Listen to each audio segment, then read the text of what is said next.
नमस्कार, जय हिंद। तो कैसे हैं आप? उम्मीद है अच्छे होंगे। स्वागत है आपका इस वीडियो में जिसमें हम यूपी पुलिस कांस्टेबल 2026 परीक्षा के लिए गागर में सागर जो रोजगार विद अंकित की एक प्रसिद्ध सीरीज़ है, इस बुक से हम लोग सामान्य ज्ञान, स्पेशल टॉपिक, हिंदी, गणित, तर्क शक्ति और मानसिक अभिरुचि करेंगे। तो साथियों, आपसे रिक्वेस्ट है वीडियो को लास्ट तक ज़रूर देखें।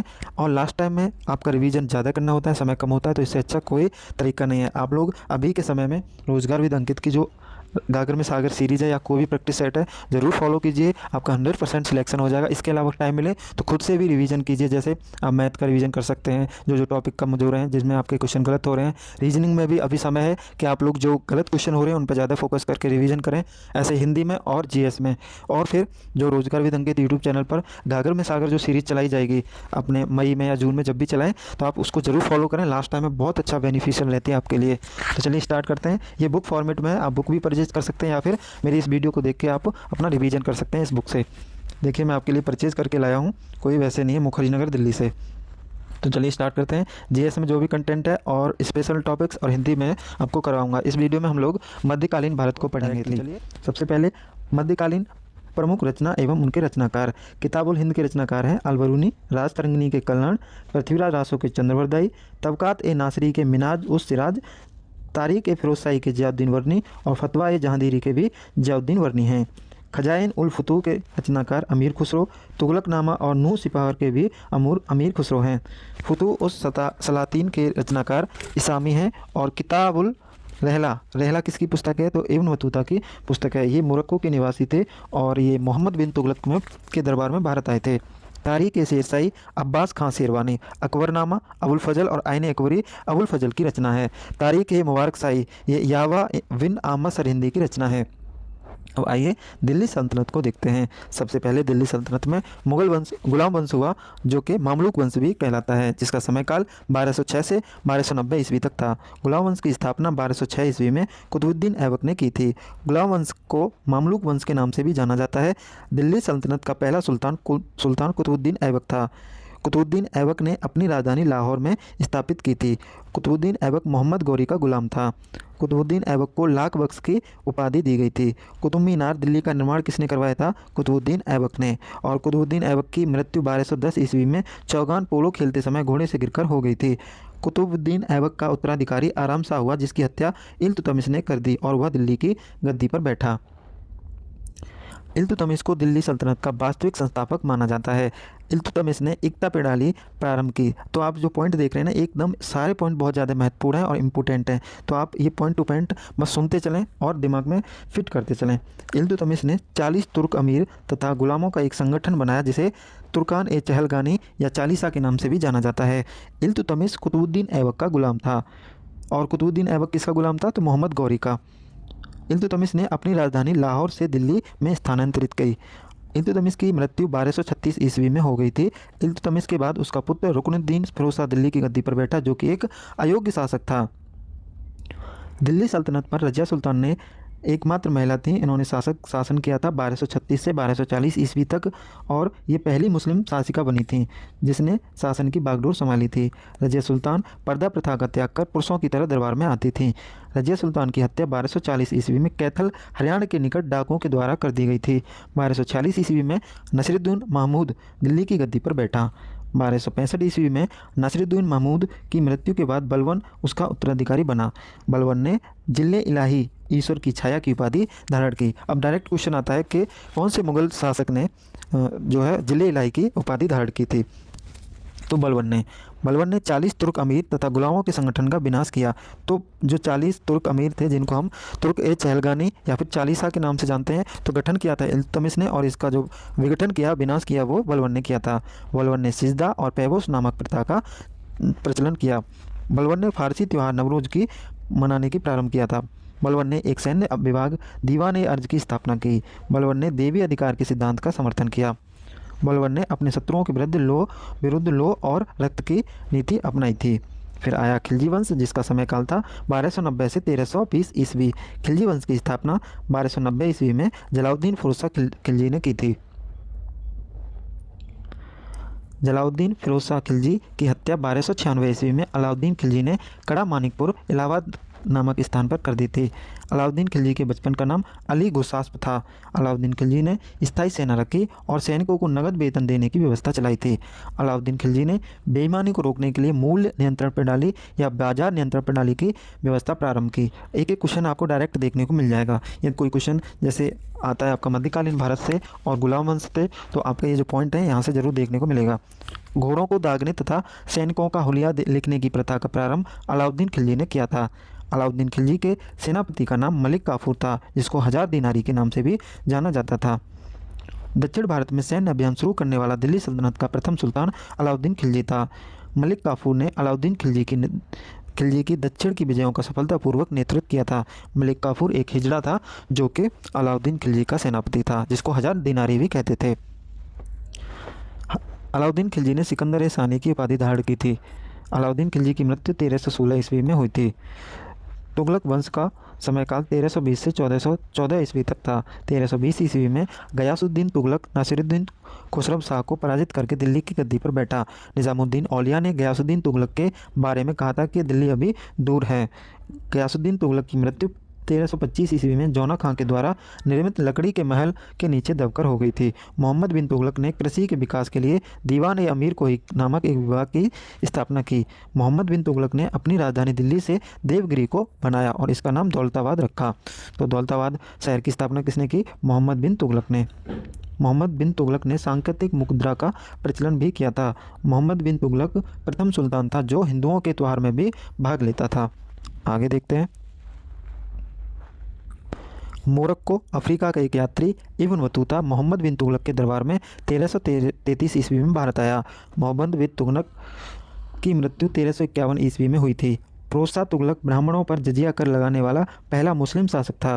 फिरोज शाह तुगलक ने जौनपुर, फिरोजपुर, फिरोजाबाद तथा फतेहाबाद जैसे लगभग 300 नगरों की स्थापना की थी। मेरठ और टोपरा से मौर्य सम्राट अशोक के स्तंभों को लाकर दिल्ली में फिरोज शाह तुगलक ने स्थापित किया था।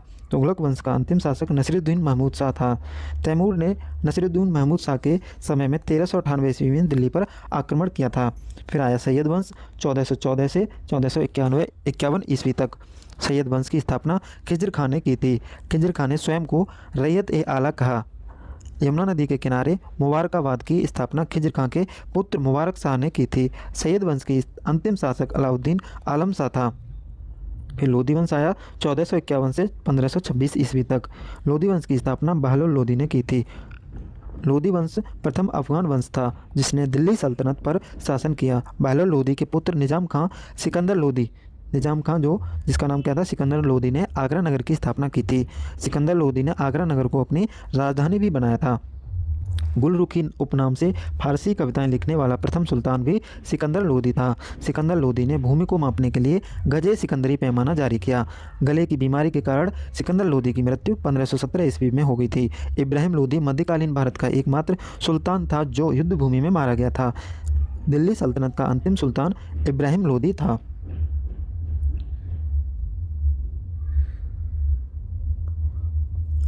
सल्तनतकालीन स्थापत्य कला। प्रमुख शासक एवं स्थापत्य कला के प्रमुख उदाहरण। कुतुबुद्दीन ऐबक 1206 से 1210 तक रहा, जिसने कुब्बत उल इस्लाम मस्जिद, कुतुब मीनार, 2.5 दिन का झोंपड़ा।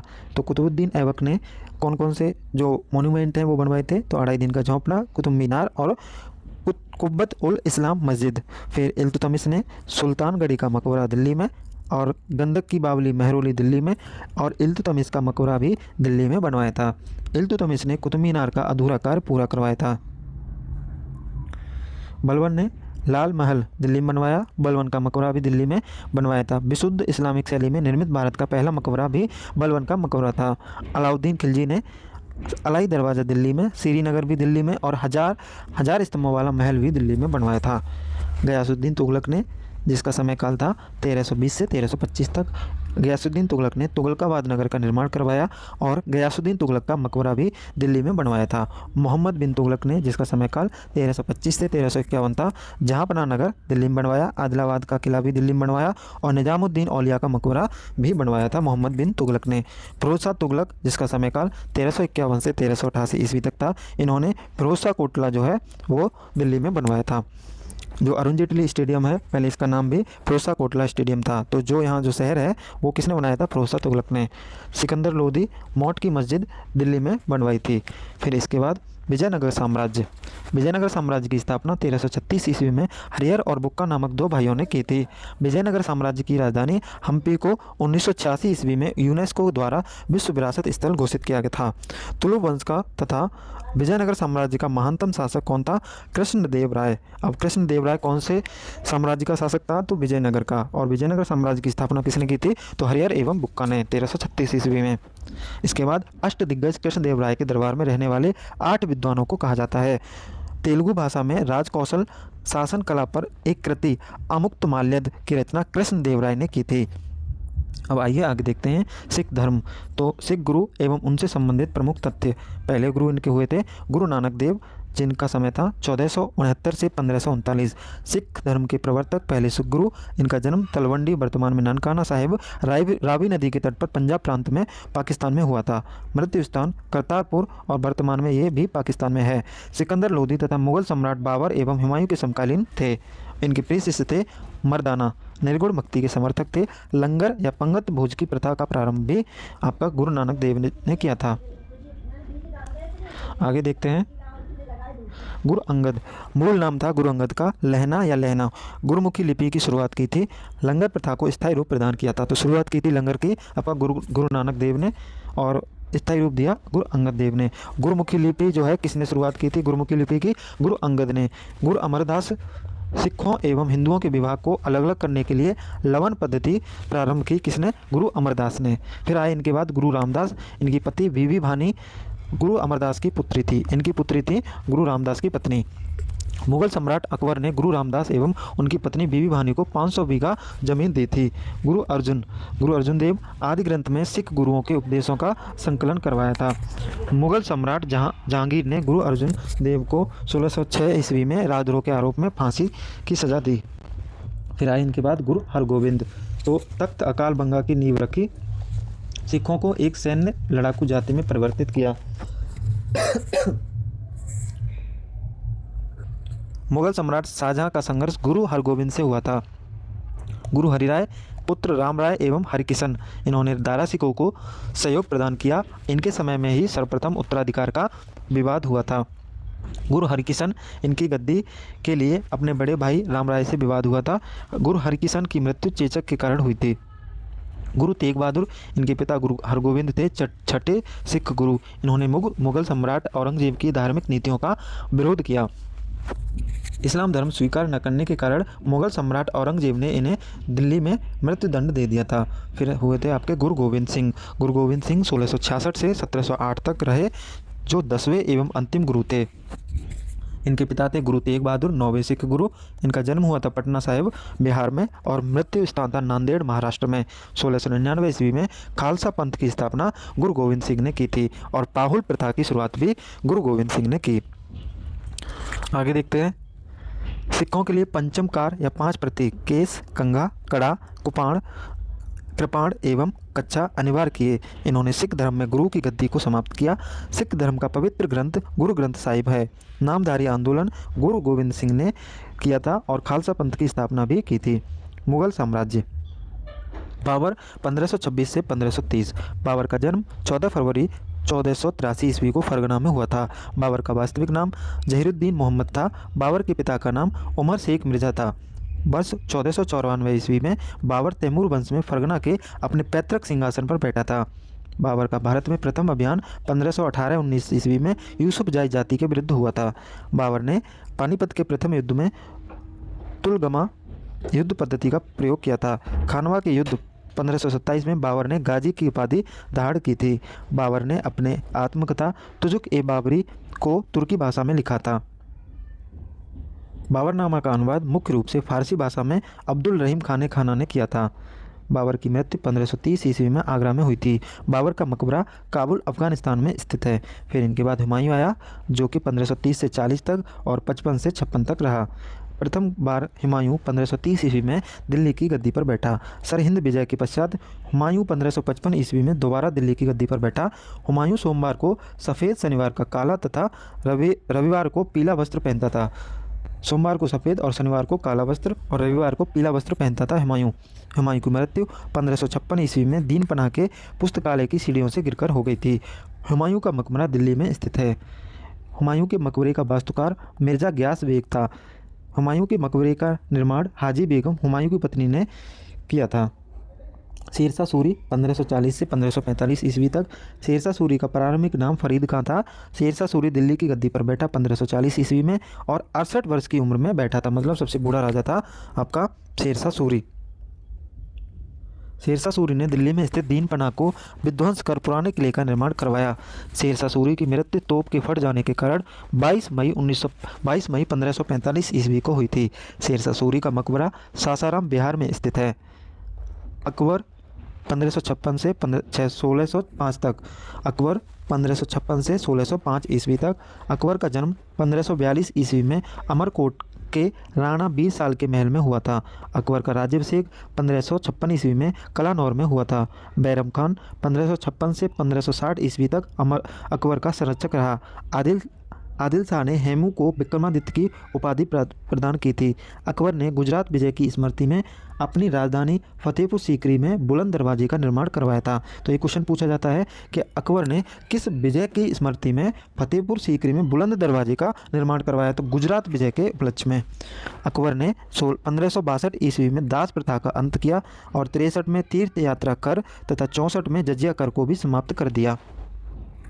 अकबर ने 1575 ईस्वी में इबादत खाना की स्थापना फतेहपुर सीकरी में की थी। अकबर ने 1582 ईस्वी में दीन इलाही की शुरुआत की। अकबर ने 1583 ईस्वी में इलाही सम्मत चलाया, तो इलाही सम्मत अकबर ने 1583 ईस्वी में चलाया था। अकबर के शासनकाल में हुए भूमि संबंधित सुधारों का श्रेय टोडरमल राजस्व मंत्री को जाता है। अकबर के 9 रत्न हैं राजा मानसिंह, तानसेन, बीरबल, अबुल फजल, टोडरमल, मुल्ला दो प्याजा, हकीम हुकाम, फैजी तथा अब्दुल रहीम खान खाना। अकबर की मृत्यु अतिसार के कारण 1605 ईस्वी में हो गई थी। अकबर का मकबरा सिकंदरा आगरा में स्थित है। फिर इसके बाद जहांगीर आए और 1605 से 1627 तक रहा। जहांगीर का वास्तविक नाम सलीम था। जहांगीर 1605 ईस्वी में दिल्ली की गद्दी पर बैठा। जहांगीर का विवाह नूर जहां के साथ हुआ था। शाही फरमान के मुद्दे पर जहांगीर का संबंध थॉमस रो से था। थॉमस रो किसके दरबार में भारत आया था, तो जहांगीर के दरबार में भारत आया था। मुगल चित्रकला जहांगीर के समय में अपने चरम पर पहुंची थी। जहांगीर की मृत्यु 1627 ईस्वी में हुई। फिर इसके बाद शाहजहां गद्दी पर बैठा, जिसका समय काल था 1628 से 1658 तक। शाहजहां 1628 ईस्वी में दिल्ली की गद्दी पर बैठा। शाहजहां के बचपन का नाम खुर्रम था। अब जैसे जहांगीर के बचपन का नाम सलीम था, वैसे ही शाहजहां के बचपन का नाम खुर्रम था।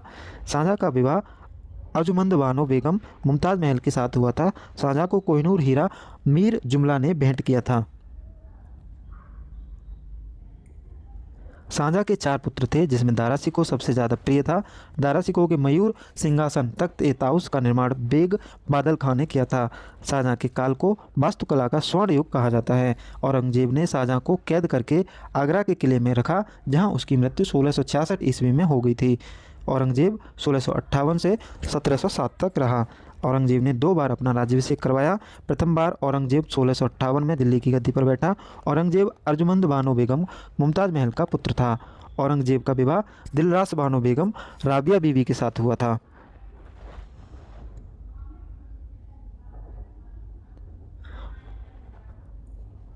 औरंगजेब को जिंदा पीर भी कहा जाता था। औरंगजेब ने 1666 ईस्वी में हिंदू त्योहारों पर रोक लगा दी। औरंगजेब ने जजिया कर 1679 ईस्वी में फिर से लागू किया और औरंगजेब की मृत्यु 1707 ईस्वी में हो गई थी। फिर देखते हैं मराठा साम्राज्य। मराठा साम्राज्य की राजधानी मराठी थी और राजभाषा मराठी थी। शिवाजी का जन्म 1627 ईस्वी में शिवनेर के पहाड़ी दुर्ग में हुआ था। कुछ स्रोतों के अनुसार 1630 ईस्वी में। 1646 ईस्वी में शिवाजी ने पूना के समीप स्थित तोरण के किले पर अधिकार किया और 1656 में शिवाजी ने जावली का किला जीत लिया। 1659 ईस्वी में प्रतापगढ़ की लड़ाई में शिवाजी ने अफजल खां की हत्या कर दी। 1665 ईस्वी में शिवाजी ने आमेर के राजा जय सिंह से पुरंदर की संधि की थी। 1666 ईस्वी में शिवाजी मुगल सम्राट औरंगजेब की कैद से फरार होकर 1672 ईस्वी में शिवाजी ने मुगलों को सालेर के युद्ध में पराजित किया था। शिवाजी का औपचारिक राज्याभिषेक जून 1674 ईस्वी में रायगढ़ के दुर्ग में हुआ था। शिवाजी ने 1674 ईस्वी में ही छत्रपति की उपाधि धारण की थी। शिवाजी की मृत्यु 1680 ईस्वी में हुई थी। शिवाजी की समाधि स्थल रायगढ़ महाराष्ट्र में स्थित है। शिवाजी के केंद्रीय प्रशासन में अष्टप्रधान मंत्रिपरिषद का स्वरूप देखने को मिलता है। अष्टप्रधान मंत्रिपरिषद 8 मंत्रियों का एक समूह था। आगे देखते हैं। शिवाजी के अष्टप्रधान का सुमंत सदस्य विदेशी मामलों को देखरेख करता था। शिवाजी के समय सरनोबत का पद सैन्य प्रशासन से संबंधित था। मराठा प्रशासन के अंतर्गत चौथ तथा सरदेश मुखी कर मराठा राज्य की अतिरिक्त आय के लिए गैर मराठी राज्यों पर किए जाते थे। मतलब गैर मराठी जो है राज्य, वहाँ से चौथ और सरदेश मुखी मराठा साम्राज्य में कर के रूप में लिया जाता था। तो हमने इस गागर में सागर जो सीरीज़ है बुक, इस बुक से मध्यकालीन भारत का जो रिवीजन है वो कर लिया है। आई होप आपको वीडियो अच्छी लगी होगी और नेक्स्ट वीडियो में हम लोग आधुनिक भारत का इतिहास पढ़ेंगे। आप लोग इसी तरीके से सपोर्ट बनाए रखिए। वीडियो को लाइक कर दीजिए, शेयर कर दीजिए और चैनल को सब्सक्राइब ज़रूर कर लें।